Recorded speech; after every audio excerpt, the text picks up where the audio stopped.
ನಮ್ಮ ಕೆಂಗೇರಿ ಕೂಡ ಹೊರತಾಗಿಲ್ಲ. ನಮ್ಮ ಕೆಂಗೇರಿಯಲ್ಲಿ ಯಾವ ರೀತಿ ಶ್ರೀರಾಮನ ಬಾಲ ಪ್ರತಿಷ್ಠಾಪನೆ ಕಾರ್ಯಕ್ರಮಕ್ಕೆ ಸಜ್ಜಾಗಿ ನಿಂತಿದೆ ಅನ್ನೋದನ್ನು ತೋರಿಸಲಿಕ್ಕೆ ಈ ವಿಡಿಯೋನ ಮತ್ತು ಅನ್ನ ಸಂತರ್ಪಣೆ ಆಗುತ್ತೆ, ದೀಪಗಳು ತಂದು ಬೆಳಗ್ತಾರೆ ಮಹಿಳೆಯರು. ನಾವು ತುಂಬ ಗಾಣ ಮಾಡ್ತೀವಿ. ಪ್ರತಿಷ್ಠಾಪನೆ ಆಗ್ತಾ ಇದೆ. ಆ ಒಂದು ಸಂದರ್ಭದಲ್ಲಿ ಇಲ್ಲೂ ಸಹ ಈ ಒಂದು ಪೂಜಾ ಕಾರ್ಯಕ್ರಮಗಳು ನೆರವೇರಿಸಬೇಕು ಅಂತ ನಮ್ಮ ದೇಶದ ಪ್ರಧಾನಿಗಳಾದ ನರೇಂದ್ರ ಮೋದಿ ಅವರು ಒಂದು ಸೂಚನೆಯ ಮೇರೆಗೆ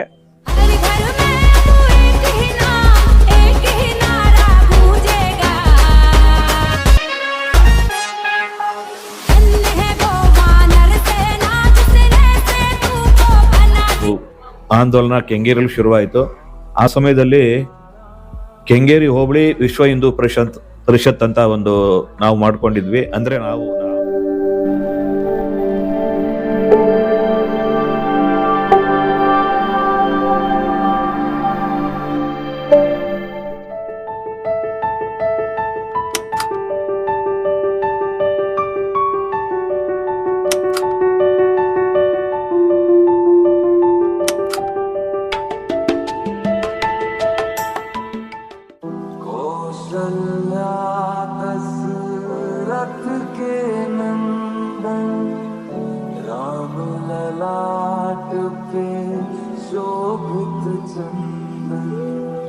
रघुपति की जय बोले लक्ष्मण राम सिया का.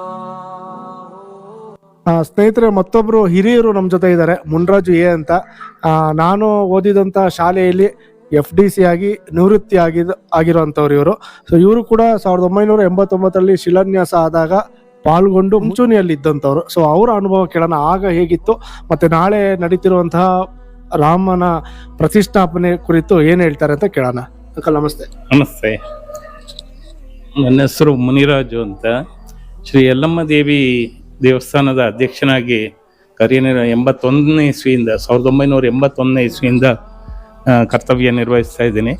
ಅದ್ರ ಜೊತೆಗೆ ಸರ್ಕಾರಿ ಉದ್ಯೋಗದಲ್ಲೂ ಸ್ವಲ್ಪ ಕೆಲಸ ನಿರ್ವಹಿಸ್ತಾ ಇದ್ದೆ. 1989ನೇ ಇಸ್ವಿನಲ್ಲಿ RSS ಹುಡುಗರೆಲ್ಲ ಸೇರಿಕೊಂಡು ಕೃಷ್ಣಮೂರ್ತಿಯವರು, ಜಗನ್ನಾಥ್ ಅವರು, ಇವರ ಎಲ್ಲರೂ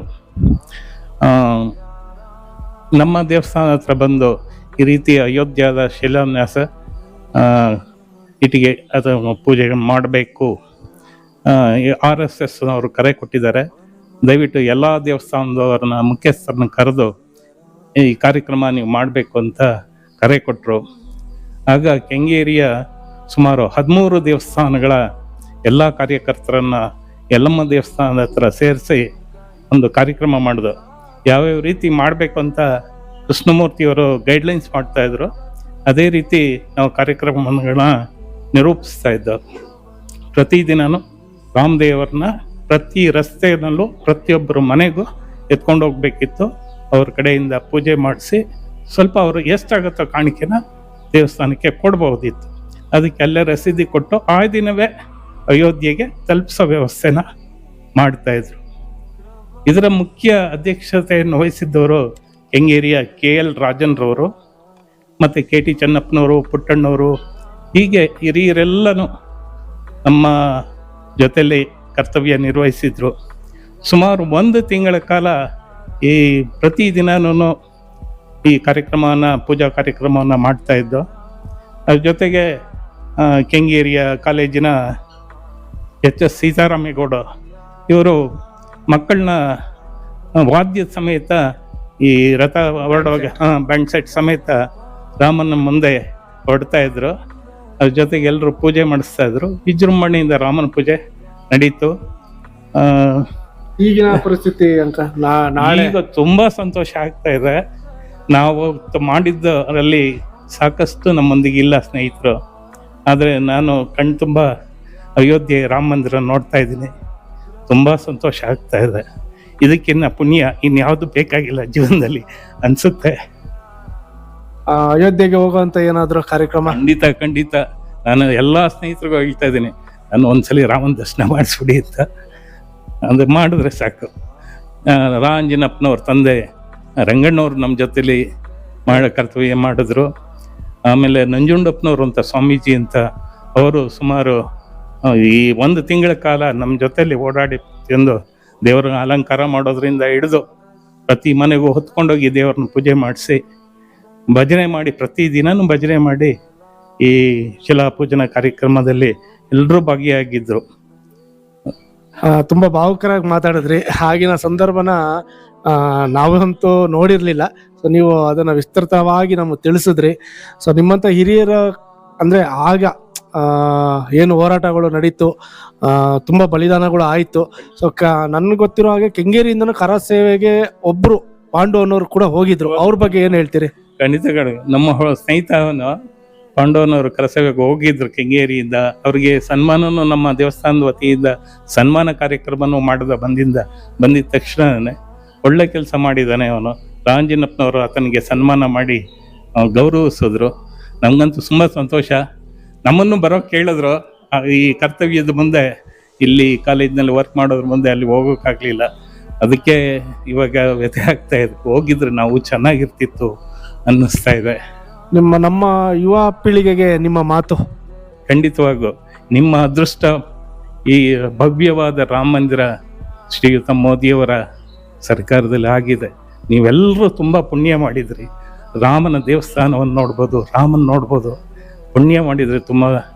ನಮ್ಮ ಕಾಲದಲ್ಲಿ ನಾನು ಬದುಕಿರುವಾಗ ರಾಮನ ವಿಗ್ರಹ ಆಯ್ತಲ್ಲ, ತುಂಬ ಸಂತೋಷ ಆಯಿತು. ಧನ್ಯವಾದ ಅಂಕಲ್. ಅದೇ ಇವ್ರು ಮಾತಾಡ್ಬೇಕಾದ್ರೆ ತುಂಬ ಭಾವುಕರ ಆಗ್ತಿದ್ರು. ಸೊ ಆದರೂ ಒಳ್ಳೊಳ್ಳೆ ಸಂಗತಿಗಳನ್ನು ನಮ್ಮ ಜೊತೆ ಹಂಚ್ಕೊಂಡ್ರಿ. ತುಂಬ ಧನ್ಯವಾದಗಳು. ಜೈ ಶ್ರೀರಾಮ್. ಜೈ ಶ್ರೀರಾಮ್. ಜೈ ಶ್ರೀರಾಮ್. ಜೈ ಶ್ರೀರಾಮ್. जन्मों जन्म का ये साथ है, मीरा का तू भजन भजते हरि पवन, तुझसे नहीं लिखी। ಆಗಲೇ ಮುನ್ರಾಜು ಅಂಕಲ್ ಒಬ್ಬರು ಕರ ಸೇವಕರು 1992ರಲ್ಲಿ ಅಯೋಧ್ಯೆಗೆ ಹೋಗಿ ಬಂದಿರೋಂಥ ಪಾಂಡು ಅವ್ರ ಹೆಸರು ಹೇಳಿದ್ರು. ಸೊ ಅವ್ರ ಪರಿಚಯ ನಿಮ್ಗೆ ಮಾಡಿಕೊಡ್ತೀನಿ. ಕೆಂಗೇರಿ ಅವರೇ ಇವರು. ಸೊ ಅವ್ರ ಬಾಯಲ್ಲಿ ಅವತ್ತು ಏನೇನಾಯಿತು, ಎಷ್ಟು ದಿನ ಅವರು ಕರ ಸೇವಕರಾಗಿ ಹೋಗಿದ್ರು ಅನ್ನೋದನ್ನ ಕೇಳೋಣ. ಓಕೆ, ನಮಸ್ಕಾರ ಪಾಂಡು ಅವರೇ. ಹೇಳಿ, ನಿಮ್ಮ ಪರಿಚಯ ಮಾಡಿಕೊಟ್ಟು ಅವತ್ತಿನ ಸನ್ನಿವೇಶಗಳು ಹೇಗಿತ್ತು ಅನ್ನೋದನ್ನ ಹೇಳಿ.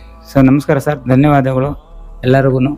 ನಮ್ಮ ಕೆಂಗೇರಿಯ ರಾಮ ಮಂದಿರ ನಿರ್ಮಾಣಕ್ಕೋಸ್ಕರ ಹೋರಾಟ ಮಾಡಿದ 1992ರಲ್ಲಿ ಮೈಸೂರಿಂದ ರಥಯಾತ್ರೆ, ರಾಮನ ರಥಯಾತ್ರೆಯನ್ನು ಕೆಂಗೇರಿಗೆ ಪೇಟೆ ಬೀದಿಯಲ್ಲಿ ಪ್ರತಿಯೊಂದು ಮನೆಯವರು ಸೇರಿ ಬಾಗಿಲಿಗೆ ನೀರು ಹಾಕಿ ರಸ್ತೆ ತುಂಬ ರಂಗೋಲಿಯನ್ನು ಬಿಟ್ಟು ಇಟ್ಟಿಗೆಯನ್ನು ಒಂದು ಕರಸೇವಕರಾಗಿ ಪ್ರತಿಯೊಂದು ಮನೆಯವರೂ ಇಟ್ಟಿಗೆಯನ್ನು ರಾಮ ಮಂದಿರ ಕಟ್ಟೋದಕ್ಕೋಸ್ಕರ ತಲುಪಿಸಿದರು. ಆದರೂ ಕೊನೆಯ ಹಂತದಲ್ಲಿ ಕೆಂಗೇರಿ ಭಾಗದ ನಮ್ಮ ಮುಖಂಡರುಗಳು, RSS ಮುಖಂಡರುಗಳಾಗಲಿ ಸ್ಥಳೀಯರಾಗಲಿ ಅವರೆಲ್ಲ ಸೇರಿ ನಮ್ಮ RSS ಅಲ್ಲಿ ಒಂದು ವಿಶ್ವ ಹಿಂದೂ ಪರಿಷತ್ತಲ್ಲಿ ಅವರು ಏನು ಹೇಳಿದ್ರು, ಈ ಭಾಗದಿಂದ ಯಾರಾದರೂ ಒಬ್ಬರು ಹೋಗಿ ಒಂದು 5 ಜನ ಆದರೂ ನಮ್ಮ RSS ಮುಖಂಡರುಗಳಾದಂಥ ಬಂದು ನನ್ನನ್ನು ಭೇಟಿ ಮಾಡಿ ಇದೆ ಕೆಂಗೇರಿ ವಸಂತು, ಮೋಹನ್, ನಮ್ಮ ಆಮೇಲೆ ವಸಂತ್, ದುಬಾಸಿ ಬಳಿ ರಾಮು, ಆಮೇಲೆ ಜಗನ್ನಾಥ್ ಅವರು, ಕೃಷ್ಣಮೂರ್ತಿ, ಅಲ್ಲೊಂದು ಮುಖಂಡರುಗಳು ಎಲ್ಲರೂ ಇದ್ರು. ವಿಶ್ವ ಹಿಂದೂ ಪರಿಷತ್ತಿನಿಂದ ನನಗೆ ಒಂದು ಇದು ಮಾಡಿ, ಬನ್ನಿ ನಿಮ್ಮನ್ನು ಒಂದು ಕೆಂಗೇರಿ ಭಾಗದಿಂದ ಕಳಿಸ್ಕೊಡ, ನಮ್ಮ ಕೈಯಲ್ಲಂತೂ ಆಗೋದಿಲ್ಲ ಹೋಗೋಕ್ಕೆ, ಬನ್ನಿ ಅಂತ ಕೇಳಿ ಅದಕ್ಕೆ ಷರತ್ತುಬದ್ಧವಾಗಿ ಏನೇ ಇದಾದರೂ ಹೆಚ್ಚು ಕಮ್ಮಿ ಆದರೂ ಅದಕ್ಕೆಲ್ಲ ನೀವು ಬರೆದು ಕೊಟ್ಟು ಹೋಗಂಗಿದ್ರೆ ಮಾತ್ರ ಹೊರಡ್ಬೋದು, ಇಲ್ಲಾಂದ್ರೆ ಆಗೋದಿಲ್ಲ, ಇದು ನಮ್ಮ ಇದು. ಅದಕ್ಕೆ ದೇಶಕ್ಕೋಸ್ಕರ ಏನು ಬೇಕಾದ್ರೂ ಮಾಡಬೇಕು ಅಂತ ಅವತ್ತೊಂದು ಹುಮ್ಮಸ್ಸಿತ್ತು. ಒಂದು ಊರಿಗೆ ಒಂದು ಹೆಮ್ಮೆಯ ತರಬೇಕು. 130 ಕೋಟಿ ಹಿಂದೂಗಳ ಕನಸು ನನಸಾಗಬೇಕು. ಒಂದು ಬಾಬರ್ ಮಸೀದಿ ಧ್ವಂಸ ಮಾಡಿ ನಮ್ಮ ರಾಮ ಮಂದಿರವನ್ನು ಎತ್ತಿದ್ದರಂತ ಅದಕ್ಕೋಸ್ಕರ ಹೋರಾಟ ಮಾಡಿ ಇಡೀ ಭಾರತದಂತ ಕರೆ ಕೊಟ್ಟಿದಂಥ ಕೂಡಲೇ ನಾವು ಒಂದು ಅವಕಾಶ ಸಿಕ್ತು. ಎಲ್ಲ ನಿಯಮಾವಳಿಯಾಗಿ ಬರೆದು ಕೊಟ್ಟು ತಂದೆ ತಾಯಿಯಾಗಲಿ ಸ್ಥಳೀಯ ಮುಖಂಡರಾಗಲಿ ಏನೇ ಅದು ನಂದು ಜವಾಬ್ದಾರಿ, ಅವ್ರದ್ದು ಯಾರ್ದು ಜವಾಬ್ದಾರಿ ಇಲ್ಲ ಅಂತ ಹೇಳಿ ಇಲ್ಲಿಂದ ತಳ್ಳಿ ಕೊನೆಯ ಸ್ವಇಚ್ಛೆಯಿಂದನೇ ಹೋಗಿದ್ದು. ಯಾರು ಒತ್ತಡದಿಂದನಿಲ್ಲ, ಯಾವುದೂ ಇಲ್ಲ. ದೇಶಕ್ಕೋಸ್ಕರ ಏನಾದರೂ ಒಂದು ಮಾಡಬೇಕು, ಹುಟ್ಟಿದ ಮೇಲೆ ಒಂದು ಗೌರವ ಸಿಕ್ಬೇಕು, ಇಲ್ಲ ಒಂದು ಸಾವು ಆಗ್ಬೇಕು, ಎರಡೂ ಒಂದು ಕೇಳ್ಕೊಂಡು ನಾವು ಹೋಗಿದ್ದು. ನಾವು 21 ದಿನ ಹೋರಾಟ ಮಾಡಿದ್ದಲ್ಲಿ ಕೊನೆಗೆ ಒಂದು ವಾರ ಕರ್ಫ್ಯೂ ಆರ್ಡರ್ ಹಾಕಿದ್ರು. ಕರ್ಫ್ಯೂ ಇತ್ತು. ಆಮೇಲೆ ಇಲ್ಲಿ ಕೆಂಗೇರಿ ಭಾಗದಿಂದ ನನಗೆ ಎಲ್ಲ ರೆಡಿ ಮಾಡಿ ಪಾಸು ಎಲ್ಲ ರೆಡಿ ಮಾಡಿಕೊಟ್ಟು ಎಲ್ಲ ಮುಂದಿನ ದೇವಸ್ಥಾನದಲ್ಲಿ ಪೂಜೆ ಮಾಡಿ ನನಗೆ ಆರತಿ ಮಾಡಿಸಿ ಹೆಣ್ಣು ಮಕ್ಕಳಿಂದ ಪ್ರತಿ ಮನೆಯವರು ನನ್ನನ್ನು ಕಲಿಸ್ಕೊಟ್ರು. ರಾತ್ರಿ ಸುಮಾರು 8 ಗಂಟೆಗೆ ವಿಶ್ವ ಹಿಂದೂ ಪರಿಷತ್ ಅವರು, ನಮ್ಮ RSS ಮುಖಂಡರುಗಳು ಕರ್ನಾಟಕದಿಂದ ವಾರಣಾಸಿಗೆ ಎಕ್ಸ್ಪ್ರೆಸ್ ರೈಲನ್ನು ನನ್ನನ್ನು ಹತ್ತಿಸಿದ್ರು. ಅದು ಕೂಡ ನನ್ನ ಜೋಡಣೆಯಲ್ಲಿ 11 ಜನ ಜೋಡಣೆಯನ್ನು ಆಗಿರೋದು. ಯಾವ್ಯಾವ ಊರು ಅನ್ನೋದು ನನಗೆ ಅಷ್ಟು ಅರಿವಿಲ್ಲ, ಬೇರೆ ಬೇರೆ ಭಾಗದವರೆಲ್ಲ ಅಲ್ಲಿ ಜೋಡಣೆ ಮಾಡಿದ್ವಿ. ಮುಖ್ಯವಾಗಿ ಮನೆಯಲ್ಲಿ ನಿಮ್ಗೆ ಒಪ್ಪೋದ್ರ ಹಾಗಾದ್ರೆ ಕಳಿಸ್ಲಿಕ್ಕೆ? ನನ್ನ ತಂದೆ ತಾಯಿಗೂ ಹೇಳಿಲ್ಲ.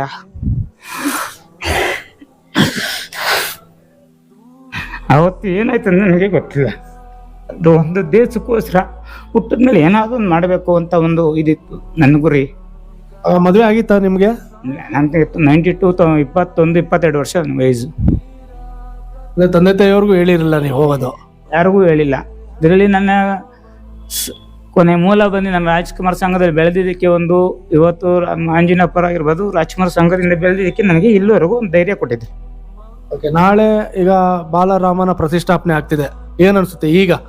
ಈಗ 2024ರಲ್ಲಿ ಈಗ 31 ವರ್ಷದಿಂದ ಕನಸು ನನಗೆ ಇದಾಗಿದೆ. ಹಿಂದೆ 500 ವರ್ಷದ ಇತಿಹಾಸದಲ್ಲಿ ನಮಗೆ ಒಂದು ಸುಪ್ರೀಂ ಕೋರ್ಟ್ ಆದೇಶದಂತೆ ಎಲ್ಲೂ ಘಟನೆ ನಡೆದಂತೆ ಕಾಪಾಡ್ಕೊಬೇಕಂತ ಸ್ಥಳೀಯ ಮುಖಂಡರಾಗಲಿ ಯಾರೇ ಆದರೂ ಒಂದು ಹೇಳಿದ ಮೇಲೆ ಅದನ್ನು ಪೂರ್ವಕವಾಗಿ ಎಲ್ಲಿ ಘಟನೆ ನಡೆದಂತ ಕಾಯ್ದುಕೊಂಡಿದ್ವಿ. ಸುಪ್ರೀಂ ಕೋರ್ಟ್ ಆದೇಶ ನಮ್ಮಂತ ಹಿಂದೂಗಳ ಪರವಾಗಿ ಕೊಟ್ಟಿರೋದ್ರಿಂದ ಅವತ್ತು ನಮಗೆ ಕಣ್ಣಲ್ಲಿ ನೀರು ಬಂತು. ಸಾಕು, ಇಷ್ಟು ನಮ್ಮ ಪ್ರಾಣ ಉಳಿಸ್ಕೊಂಡಿದ್ದೀವಿ ಅಂತ. ಆದರೆ ಇವತ್ತು ಜನಗಳಿಗೆಲ್ಲ ಒಂದು ಗೌರವ ಸಿಕ್ಕಿದೆ, ನಮ್ಮ ಅನ್ಕಂಡು ನಮ್ಮ ಭಾಗದಿಂದ ಹೋರಾಟ ಮಾಡಿದ್ದಾನೆ ಅಂತ. ಅದು ರಾಮನ ಒಂದು ಆಶೀರ್ವಾದ ಕೃಪೆಯಿಂದ ನಮಗೆಲ್ಲ ಕಣ್ತುಂಬೋಣಷ್ಟು ನಮಗೆ 31 ವರ್ಷದಲ್ಲಿ ನಮಗೆ ಬುದ್ಧಿ ಬಂದು 31 ವರ್ಷದಲ್ಲಿ ಕರಸೇವಕನಾಗಿ ಸೇವೆ ಮಾಡಿದ್ದಕ್ಕೆ ಇವತ್ತು ಒಂದು ಕಣ್ತುಂಬ ನೋಡಿಕೊಂಡಷ್ಟು ನಮಗೆ ಒಂದು ದೇವರು ಪುಣ್ಯದ ಭಾಗ್ಯ ಸಿಕ್ಕಿದೆ. ಈಗಿನ ಜನರೇಷನ್ ಯುವ ಪೀಳಿಗೆಗೆ ನಿಮ್ಮ ಮಾತು ಏನಿರುತ್ತೆ? ಯುವ ಪೀಳಿಗೆಗೆ ಮುಂದಕ್ಕೆ ಇನ್ನು ಮುಂದೆ ರಾಮ ಮಂದಿರ ಹೋರಾಟದಲ್ಲಿ ಯಾವುದೂ ಇರೋದಿಲ್ಲ ಅಂತ, ಭಾರತದಲ್ಲಿ ಇಂಥ ಘಟನೆ ನಡೆಯೋದಿಲ್ಲ. ಮುಂದೆ ಒಂದು ಒಳ್ಳೆ ಫ್ಯೂಚರ್ಸ್ ಇದೆ ನಮ್ಮ ಭಾರತ ದೇಶ. ಒಂದು ಇತಿಹಾಸದ ಒಂದು ರಾಮ ಮಂದಿರ ನಿರ್ಮಾಣ ಮಾಡಿದೆ. ಇಂಥ ಹಿಂದೂಗಳಿಗೋಸ್ಕರ ಪ್ರತಿಯೊಂದು ಜನಾನೇ ಇರಲಿ, ಯಾರೇ ಇರಲಿ, ಅದರಲ್ಲಿ ಯಾರೂ ಭೇದ ಭಾವನೆ ಇಲ್ಲ.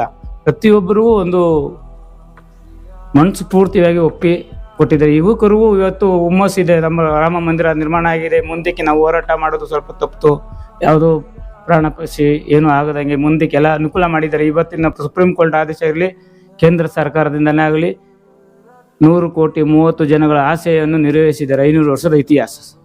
ಸ್ನೇಹಿತರೆ, ನೀವು ಈಗ ಪಾಂಡು ಅವರ ಮಾತನ್ನ ಕೇಳಿದ್ರೆ ಎಷ್ಟು ಭಾವುಕರಾದ್ರು ಅವರು. ಸೊ ಅವರು 1982ರಲ್ಲಿ ಹೋಗಿರ್ತಕ್ಕಂಥ ಕರಸೇವೆ, 92ರಲ್ಲಿ ಹೋದಾಗ ಕೊಟ್ಟಿರುವಂತಹ ID ಕಾರ್ಡ್ ಇದು. ಅಯೋಧ್ಯೆ ರಾಮ ಮಂದಿರಕ್ಕೆ ಕರಸೇವರಿಗೆ ಕೊಟ್ಟಿರುವಂತಹ ID ಕಾರ್ಡ್ ನೋಡ್ತಾ ಇದ್ದೀರಲ್ಲ.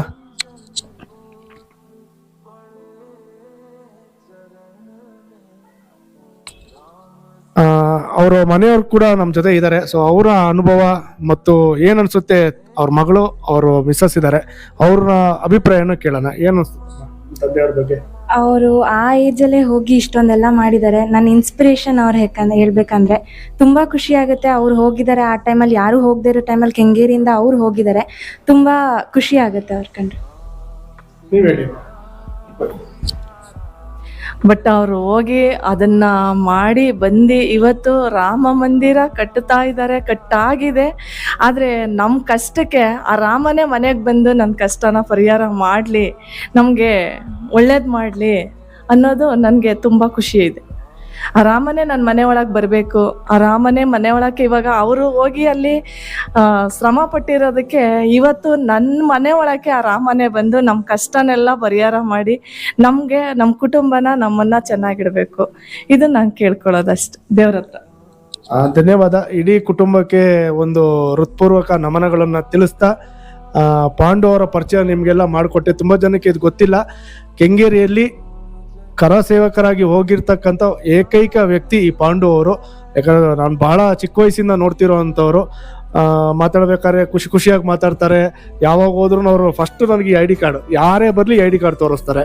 ಸೊ ಅಷ್ಟು ಅಭಿಮಾನ ಇದೆ ಅವ್ರಿಗೆ. ಸೊ ಅವ್ರ ಕುಟುಂಬಕ್ಕೆ ಒಳ್ಳೇದಾಗ್ಲಿ ಅಂತ ಹೇಳ್ತಾ ಈ ಮನೇಲಿ ಇವರ ಪರಿಚಯನ ಮುಗಿಸ್ತಾ ಇದ್ದೀನಿ. ಜೈ ಶ್ರೀರಾಮ್. ಜೈ ಶ್ರೀರಾಮ್. ಜೈ ಶ್ರೀರಾಮ್. ಜೈ ಶ್ರೀರಾಮ್.